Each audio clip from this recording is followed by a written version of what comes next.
guys, pag-usapan lang natin ang exclusive nga naman guys na pinag-uusapan sa social media. Alden spotted nagbigay ng bonus at Christmas party sa mga nag-work sa McDonald's. Exclusive nga naman guys. Grabe nga naman kasi guys, dahil alam naman natin matagumpay ang pelikula ni na Alden Richard at Catherine Bernardo. Siyempre guys, malaki din ang natanggap niyang bonus niya. Lalo-lalo na guys, naging patok sa takilya ang nasabing pelikula na Hello, Love Again. Lalo-lalo na guys, pinag-uusapan kung magkano ang binibigay ni Alden Richard na bonus sa mga nagtatrabaho sa McDo na kanyang kumpanya. Siyempre guys, 10,000 kada isang ulo. Grabe nga naman kasi guys, dahil yung mga nagtatrabaho sa kanya guys, siyempre, sulit na sulit nga naman kesa sa iba. Dahil si Alden Richard, malaki ang bonus na binibigay niya sa kanyang mga nagtatrabaho. Lalo-lalo na kasi guys, malaking bonus ang natanggap niya dahil pumatok nga naman kasi guys sa takilya ang nasabing Hello, Love Again. Kitang-kita naman natin guys lahat naman ng pinag-iirapan nila talagang sinishare din nila sa iba. Na alam naman natin guys,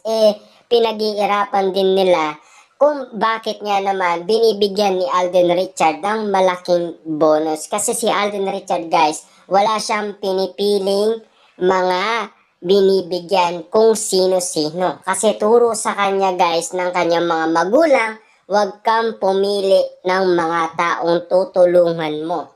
Diba? Kita nyo naman guys, no? Ang mga magulang ni Alden Richard ay napakabait. Kaya nga naman guys, si Alden Richard, ang kanyang kaugalian ay nakuha niya sa kanyang mga magulang. Grabe nga naman kasi guys ang istorya ni Alden Richard na napanood natin sa magpakailanman. Nakakayak man guys, pero at least alam natin kung ano ang nangyari sa kanyang buhay.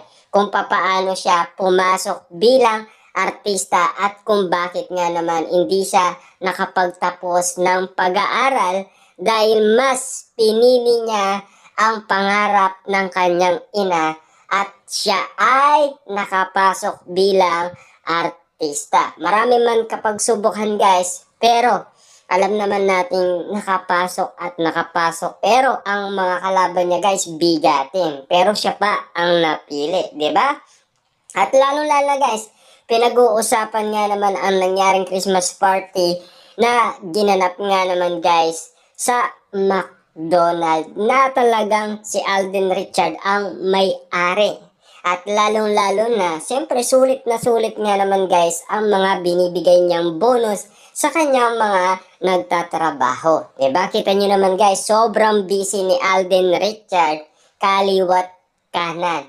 At siyempre, nagkakaroon pa siya guys ng oras kay Catherine Bernardo na dati ay hindi niya nagagawa sa kanyang mga nililigawan. Pero si Alden Richard guys ang mga pumili sa mga babaeng nililigawan niya. Pero sa pagkakataong ito guys, ang tadhana ang pumili kina Alden Richard at Catherine Bernardo.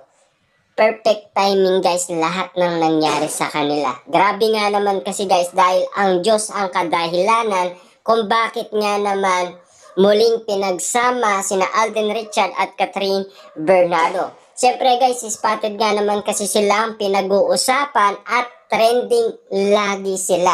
Lalo-lalo na guys, madalas napapag-usapan si Catherine at Alden Richard na madalas i-request nga naman guys na mga Katden fans at mga netizens sa Star Cinema at GMA Picture na sana magkaroon ng tambalan muli.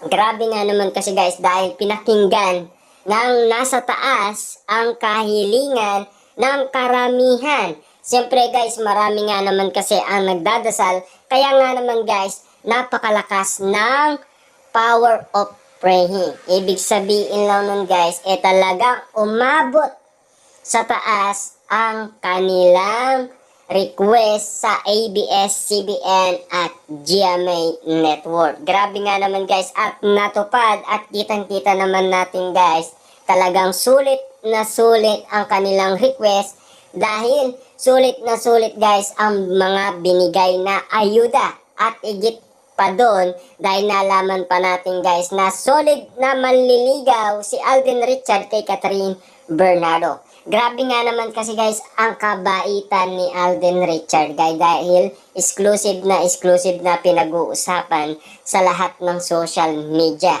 Lalo na guys kaliwat kanan pinag-uusapan si Alden Richard sa kanyang kaugalian. Lalo guys ang mga kababaihan sa ABS-CBN at mga kababaihan sa GMA Network dahil gustong-gusto nila ang kaugalian ni Alden Richard, lalo na ang kanyang kabaitan. Kita niyo naman guys, no, ang pagiging maginoo at pagiging gentleman niya, yan ang madalas na napapag-usapan.